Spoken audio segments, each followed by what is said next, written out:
Back in 2023, tech CEOs were shouting from the rooftops about one specific prediction, and they claimed that AI would replace 80% of developers by 2025. They said it on big stages and repeated it during investor presentations. But now that we've actually reached 2026, we can see that the opposite happened. Job openings for beginners dropped by 35% since January 2023. But it wasn't because AI took over their roles. The truth is that companies froze hiring while waiting for an AI takeover that never came. And now those same companies are finally bringing people back. Leaders are hiring developers again because the Devin movement didn't live up to the hype. And only 1% of company leaders say their AI deployments have reached actual maturity. This means the vast majority of AI projects are still stuck in pilot mode rather than being integrated into real workflows. You probably remember Devin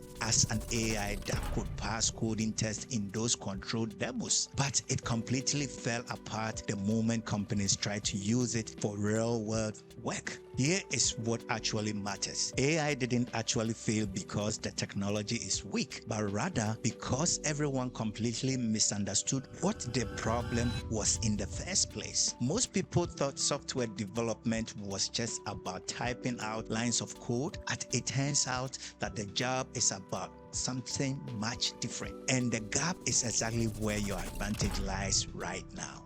Almost everyone was wrong about why AI would replace developers because they assumed coding was just about syntax and typing the right commands. Production software isn't just syntax. It's actually about judgment and context, and it requires understanding what a business needs even when they can't explain it themselves. Break down exactly where AI hit a wall, starting with context window problem that everyone seems to ignore. While AI can build a simple to-do app in 30 seconds, real production code bases have hundreds of thousands of lines spread across dozens of files, and the AI eventually loses the plot. A modern LLM can process maybe 2 million tokens in a single request, which sounds huge until you realize a typical enterprise code base is 20 times that size. The AI starts creating inconsistency and breaking things that were working 5 files ago because it simply forgot what it was doing.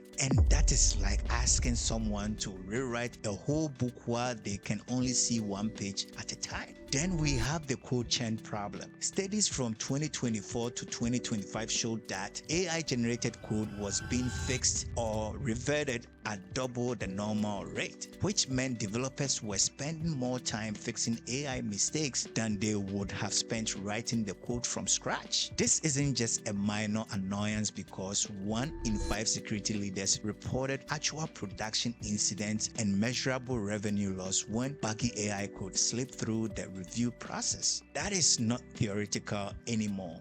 That is real money walking out the door. The real reason AI can't replace you comes down to requirement extraction, which is what happens when a client asks for a simple payment system. You have to be the one to ask about refunds, failed transactions, recurring subscriptions, and international tax laws because the client usually doesn't even know this requirement exists until you bring them up. AI doesn't know how to ask those questions and just takes every prompt literally. But a developer with a real domain knowledge knows exactly what's missing. If AI failures are getting fixed, and trust me, they will be, you might wonder why any of this matters for your career. The truth is that the real value never actually lived in the lines of the code you wrote, but rather how well you understood the business behind them. You weren't just showing up as a DevOps engineer every day because you were actually living inside the world of an MSP.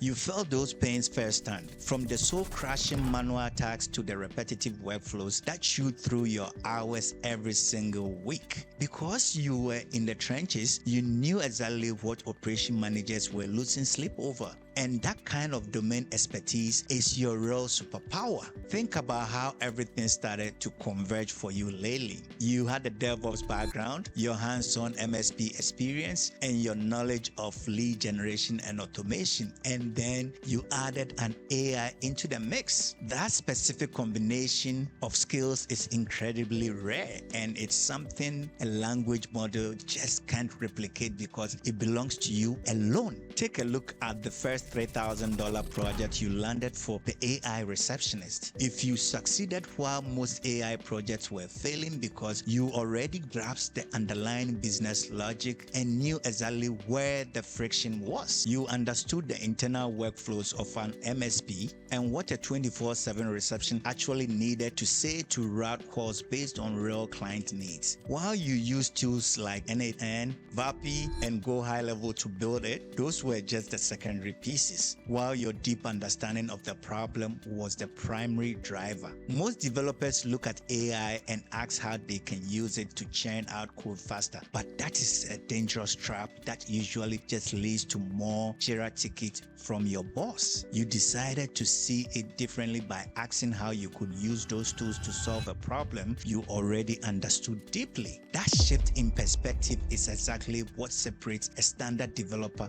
from a true founder. Companies are always going to need people like you because AI simply can't handle the human side of the job. It can generate snippets of code, but it can't extract hidden requirements from a frustrated client or ask the follow-up questions that reveal what a business actually needs to survive.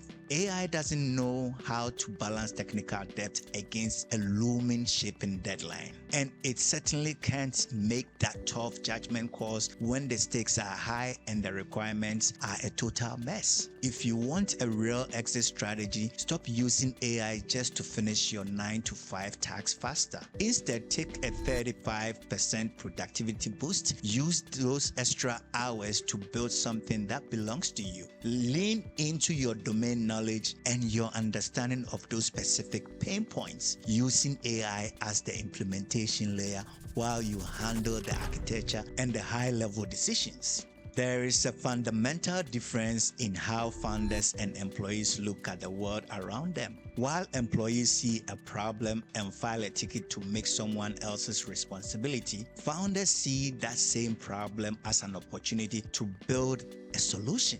AI hasn't actually eliminated the need for work, but it has completely destroyed the market's tolerance for average performance. Every business is accelerating right now, and every workflow is being optimized to the bone, which means the companies that move the fastest are the ones that win. They don't just need people who can implement a list of instructions anymore. They need architects who can design solutions from the ground up. In today's market, basic syntax skills have become a commodity because AI can handle the typing for us. What remains rare and what actually commands checks for $3,000, $10,000, or even $50,000 is the ability to understand complex business logic. Being the person who asks the right questions and design a system that actually solves the problem is called architectural thinking. And it's what you are already doing even if you haven't started calling it that yet. If you want to move away from the hamster wheel, you need a tactical mindset that focuses on a smart transition. Quitting your job tomorrow would be a massive mistake, so you should plan your exit while you still have the stability of a steady paycheck and health insurance. By taking the 35% productivity boost that AI gives you, you can redirect those freed up hours toward your own projects, which is the ultimate form of professional leverage. You shouldn't be focused on building another generic SaaS or an app that nobody actually asks for. Your goal should be building a service business that solves specific problems for industries you already know inside out. If you understand the MSP space and the automation opportunities that managers are desperate for, you have a clear path to your first 100,000 in revenue. This is where the idea of conscious entrepreneurship really comes into play. It isn't about grinding harder or forcing yourself to work 16 hours days, because the true freedom comes from working much smarter and leveraging what you already know. You are using tools like AI to solve problems you actually understand, building a life that offers you genuine freedom rather than just a slightly larger bank account. The reason this works when so many other people fail is that you aren't trying to overrun a machine or compete with AI on coding speed. You are competing on your level of understanding and your ability to use human judgment. Knowing which questions to ask before anyone else even realizes there's a problem is the one thing AI can't take from you, and that is your ultimate moat. Everyone used to worry that AI would kill the traditional 9 to 5 because they assumed our jobs were just about writing lines of code. But that misses the point entirely. Your real value doesn't come from typing out syntax or memorizing libraries. It comes from your ability to solve messy problems that require human judgment and a deep understanding of the world. That is the kind of work only you can do, and no machine can replicate the context you bring to the table. The companies that are winning right now are moving incredibly fast, and they aren't looking for people who just follow instructions. They need architects who can see the big picture. You already have the domain knowledge and the experience of seeing where things break, which means you are the only one who knows exactly what questions to ask. Whatever you do, please don't fall into the trap of using AI just to finish your corporate tax faster, because that only keeps you stuck in the same cycle. Instead, I want you to use these tools to build a bridge toward a life that actually gives you some freedom. You can start by picking out one soul-crushing repetitive problem in an industry you know very well. Then build an AI solution for it and start charging for that value. This is how you create an exit strategy and take control of your future. If you are ready to build a foundation for conscious entrepreneurship, let's go to work. Thank you.